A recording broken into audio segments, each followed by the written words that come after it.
Hi, and welcome to the launch of our Future Talent and Apprentice Insights Reports 2021. My name is Emily Bryant. I'm Head of Marketing at Amberjack. Over the next few weeks, we're going to be running a series of broadcasts focusing on the key themes from the reports this year, and they will be the virtual recruitment world, trends in assessment and selection, diversity and inclusion, and trends for new season start. But today we're going to be looking at the virtual recruitment world.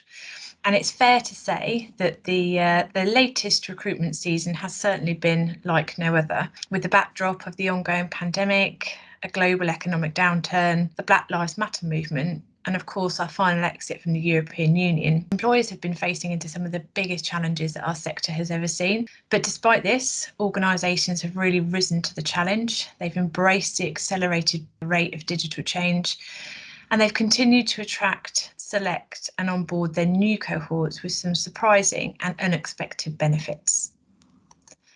In terms of the reports this year, we've had contributions from 50 future talent employers. We have candidate insights, and we've analysed candidate insight from over 218,000 future talent applications and 55,000 apprentice applications. And this year, for the first time, the data is actually based on the most recent campaign season, and that's primarily so we can really report on the impact of COVID. So part one is looking at the application data, and each year we look at application to hire ratios.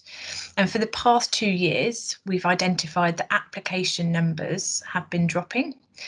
Unsurprisingly, that trend has changed this year. Across the applications that form the basis of our report this year, more than 3,000 people were hired, leading to an application to hire ratio of 116:1. Which is in fact the highest ratio we've seen since our report started in 2009. In terms of functions, there's been a significant increase across the board. The more popular sectors of marketing and HR have shot up even further, which suggests there are a huge oversupply of candidates in those areas. But even the sectors with perceived skill shortages, such as engineering and technology, have also experienced a big increase in application to hire ratio. It's a slightly different story in the apprenticeship market. This year, we've actually seen a drop in the application to hire ratio. So that's gone from 75:1 to approximately 57:1. And in previous years, this would certainly be something that we would be shouting from the rooftops and celebrating. We can't help but think this is actually probably due to a decline in the overall number of apprenticeship applications that our clients have been reporting and experiencing over the past few months. And there could be a number of reasons for this. It could be the economic downturn and their nervousness about taking a job in this environment. It could be that the careers advice is just not as solid as it was, as schools and colleges struggle to deliver services online. Or perhaps it's just that actual lack of interaction with employers coming into school, which we all know is so impactful. Whatever the reason, we will continue to track this over the next couple of years. This is only the second year that we've run our separate apprentice report, so too early to pull any real trends, but something that we'll continue to look at year on year. In terms of university data, we report each year on the top performing universities in terms of applications and hires, and then we look at an overall weighted ranking in terms of which universities are delivering the highest numbers of candidates into roles. We've seen an interesting trend this year in that the total number of applications from students at Russell Group universities has dropped quite significantly. So last year, 70% of applications came from students from Russell Group universities, and this year that has dropped to 50%. And we've seen a similar drop from a hiring perspective. But then if we go on to look at the weighted ranking, looking at a more holistic picture of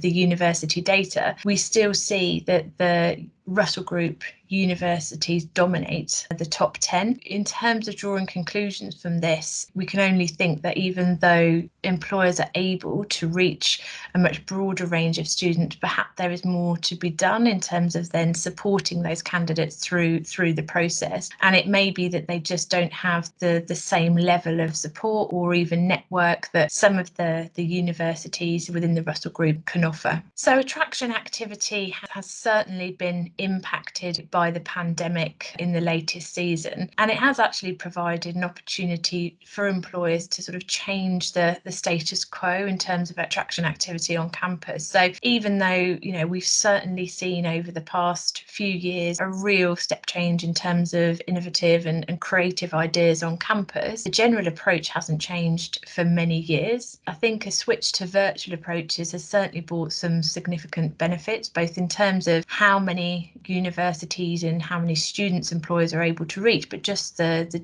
efficiencies that it's driven in terms of cost and resource as well. However, there have also been some challenges. So many employers, especially those that are perhaps not so well known within the graduate market, or perhaps have lower budgets to attribute to attraction activity, have definitely reported impact on their brand. And we've also had lots of feedback about the quality of online events as well. So I think obviously it was year one that the events have all been virtual, so bound to be some challenges there. So it would be interesting to see if those events improve over the new season. And while we're all experiencing the uncertain times and we are hoping that restrictions will be lifted, employers are likely to continue with a hybrid approach. So continuing with some of that virtual activity while allowing a partial return to in-person and face-to-face engagement if that is possible. In terms of application source and media, there's been little change this year. So at the top is Google, the good old Google search, which pretty much delivers 3 times as many applications as its second in line, GradCracker. So just interesting to consider that when you're looking at your digital strategy, your SEO ranking, etc., as students clearly use that as a first port of call to research the market. The other interesting change we've seen this year is around LinkedIn. So 3 to 4 years ago, LinkedIn didn't even appear in our top 10, and now it sits in 4th position. I think this is obviously testament to all the work that they've done in terms of building out that part of their proposition and product. But equally, just chatting to some students this week, they have all highlighted just how important LinkedIn is in terms of their job search and how it really gives them access to employers. It allows them to build their network, especially if they don't have that support within their university or they don't have a network of their own to leverage. Really important one to consider and one to look at as you go into planning season for your attraction and engagement. In terms of apprentices, a few differences, but predominantly the same, albeit that company website is number 1. You do have the prominence of gov.uk sites as well, and friends and family are in there at number 4. And whilst this is always a great way to introduce new people into an organisation, we would always caveat that with the risk of the impact that can have on diversity and inclusion. We've also seen some of the larger, more generic job boards drop away completely this year. So the likes of Monster and Indeed have really dropped down the rankings, and seen some of the more specific websites climb up as well. So Rate My Apprenticeship, Not Going to Uni, which are dedicated to the apprenticeship market. So part 2 is looking at feedback from employers. I think it's fair to say that there have been lots of positives from the pandemic, but that hasn't come without its challenges as well. And I think employers have really embraced virtual campus engagement, with over 35% stating that they've used dedicated virtual careers event technology.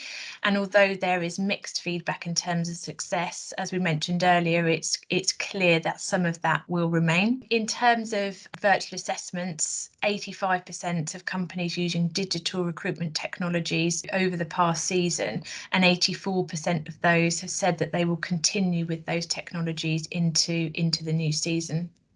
In terms of looking at the actual sort of assessments themselves and the different stages of the process, from a future talent perspective, we were really pleased to see that virtual assessment centres are no more or less engaging than face-to-face assessment centres. So some of the initial concerns that employers had around that virtual engagement seem not to have played out, and that could be just because of the sheer amount of effort that employers put into helping their candidates through the process.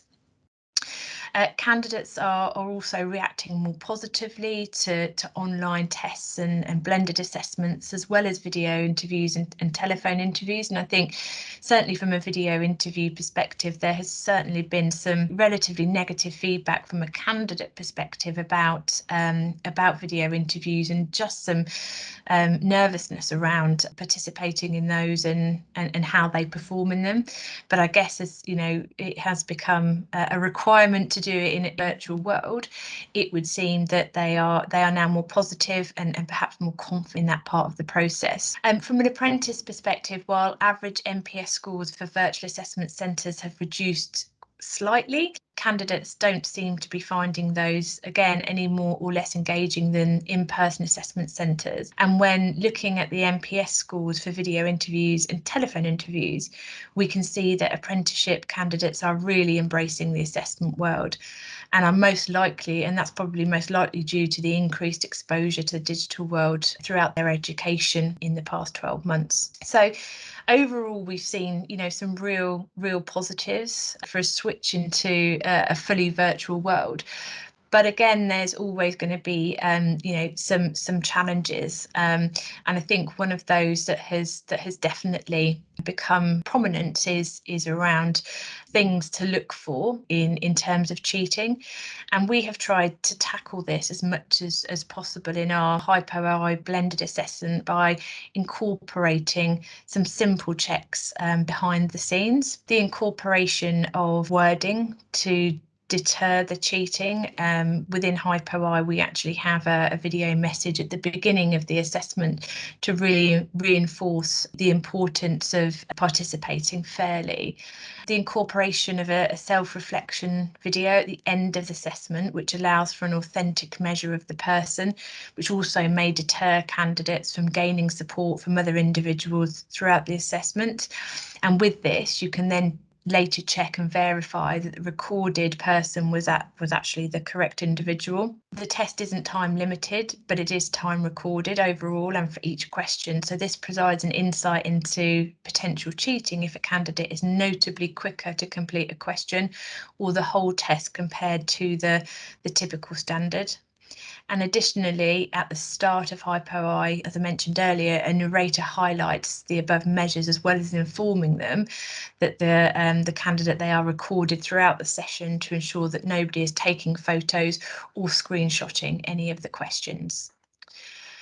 And finally, just in terms of ensuring that the assessments are engaging for all candidates, some of the themes that have come out and been really evident this year as we've moved to a fully virtual world, having an assessment process that effectively embraces automation and technology but doesn't come at the cost of engagement is really important. So from a storytelling perspective, telling a story from end to end in your process, as well as making the assessment, building into the assessment themselves, takes candidates on a real journey, allowing them to immerse themselves in the process, but also get a much better understanding of your organisation and what it would be like to work there. In terms of being candidate-led, giving candidates the independence to guide themselves through the entire process increases engagement and gives them that flexibility in terms of when and where they complete the assessments. Video features, although a candidate may not be visiting your office for a final assessment day, it's still really important to slowly introduce them to your organisation and the culture and the environment that they can expect. So things like immersive SJTs or video interviews are really helpful when tackling that.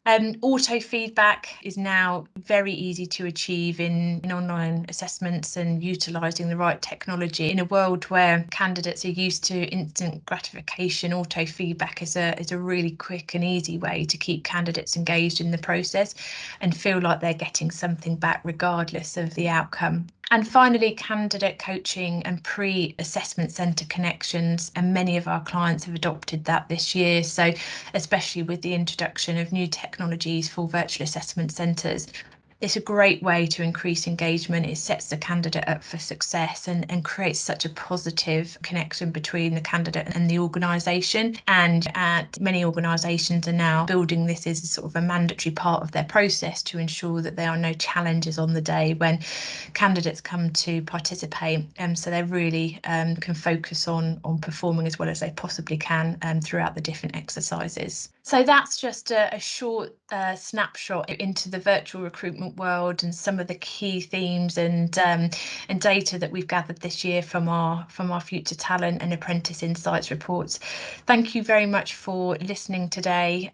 You will be receiving an email shortly from us, which will allow you to register your details to receive the reports.